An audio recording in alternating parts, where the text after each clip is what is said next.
Welcome to Marian Azuma's Kitchen. So, hello mga kalalab. So, this afternoon, magluluto po tayo ng squash pancake. And these are all the ingredients. So, first, kailangan natin ng squash. So, yung tinatawag sa atin na kalabasa. And then, sesame leaves para medyo mabango talaga siya. And then, sili, onion, bell pepper. So, mas maganda tingnan siya mga kalalabs kung iba't ibang kulay. And then, kailangan din natin ng chives or yung tinatawag dito sa Korean na putso. So, kung walang ganito mga kalalabs, pwede yung sibuyas na dahon. And then, kailangan natin ng salted shrimp. So, instead of salt, ito yung gagamitin natin. And then, flour, water, and of course, kailangan natin ng oil. So, let's get started! So, ganito yung pag-slice mga kalalabs.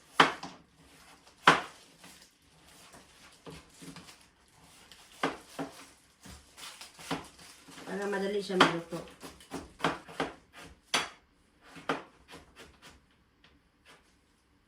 So, kung mayroong hot cake, mayroon ding squash pancake.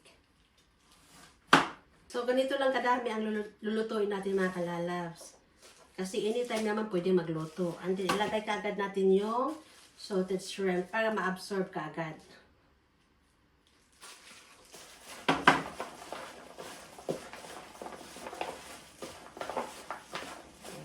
Mamaya magbasa na ito siya mga kalalabs. Okay. So, set aside. So, isit aside natin ito mga kalalabs. And then, after that, i-slice natin yung sesame leaves.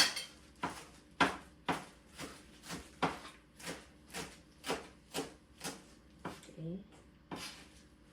Ganyan lang siya.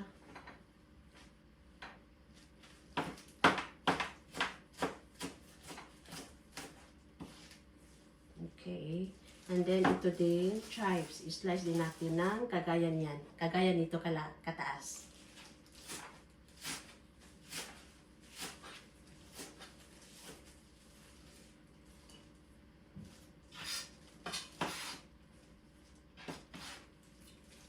Okay. And then, yung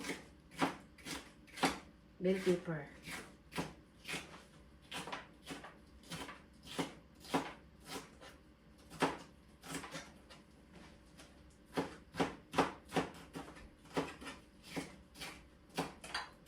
Para pagdating ng asawa ko mamaya, mayroon siyang snack agad. Tsaka ko nalulutuin kung darating na talaga siya. So, magluto lang ako para kainin ko. And then, itong onion.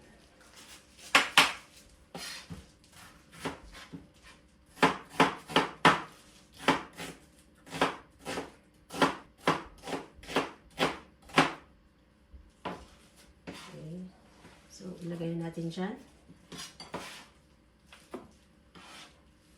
So, tingnan nyo mga kalalabs. Ito. Malambot na siya kaagad. Naglambot na kaagad yung squash. So, yan. And then yung sili.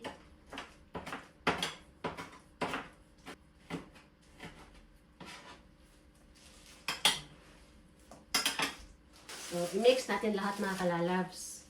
So, ilagay natin yung sesame leaves. And then, ito. Bell pepper. And then, yung chives. Okay. Yan. And then, lagyan natin ng flour. So, first, ilagyan ko muna ng 2 cups na flour. So, depende sa inyo mga kalalabs. Kung marami yung lulutuin nyo, so, marami ding flour ang ilalagay nyo.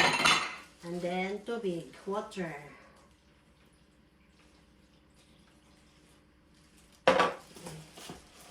So, mix lang.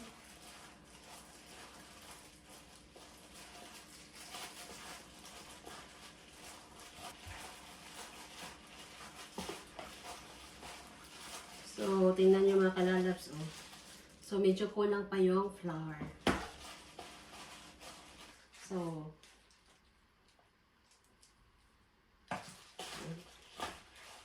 and then mix lang.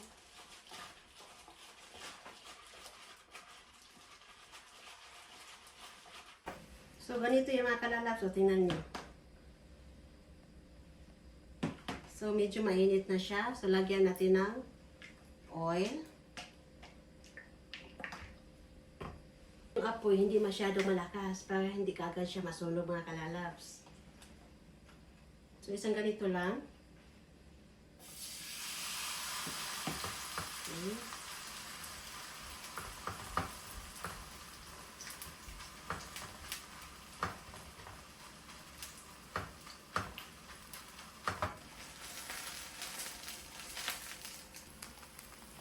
So, tingnan yung mga kalalabs, oh. Ayan.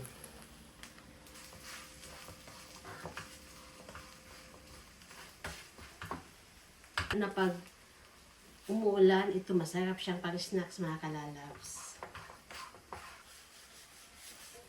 Okay.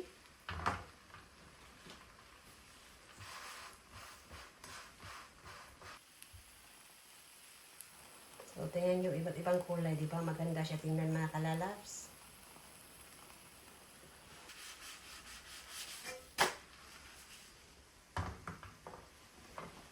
Kaya pagdating ng asawa ko, tsaka na ako magluluto sa kanya para mainit talaga niya kainin. So, magluluto lang ako ngayon yung pang-snacks ko lang. So, magluto ako ng isa or dalawa, and then after that, yung anak ko, kung pagdating niya, gusto niya kumain, so magluto lang ako ng isa din.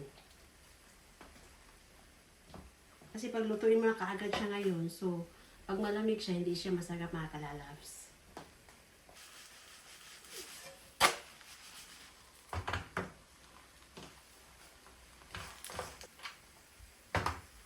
Okay. So, ito niyo mga kalalabs. Ayan. Yung pangalawa.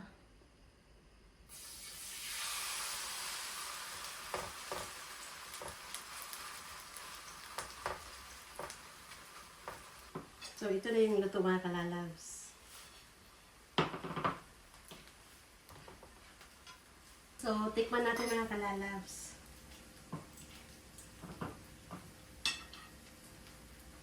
So, lagyan natin ng ito. Yung kanjang or yung tuyo natin sa Pinas. Yan, ganyan lang.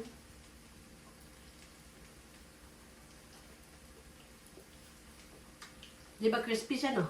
Mm. Mm.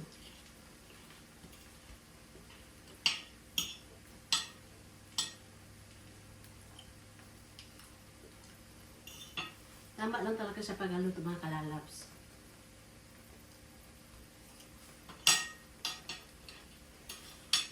Sarap.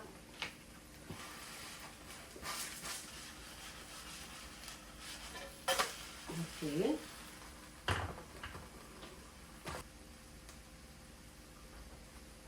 Kain tayo.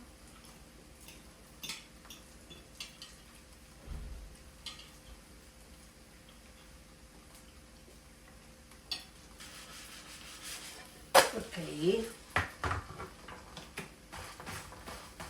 Ang kalalabs, yung pangalawa is luto na rin. So, dalawa lang yung lulutuin ko. Okay. Karating lang ng anak ko mga kalalabs, and then tingnan nyo. So, kumain talaga siya ng squash pancake. Is it delicious? Yeah. Okay. Done my squash pancake. So, for more videos, please don't forget to click the notification below, like, share, comment, and subscribe. Thank you for watching, mga kalalabs!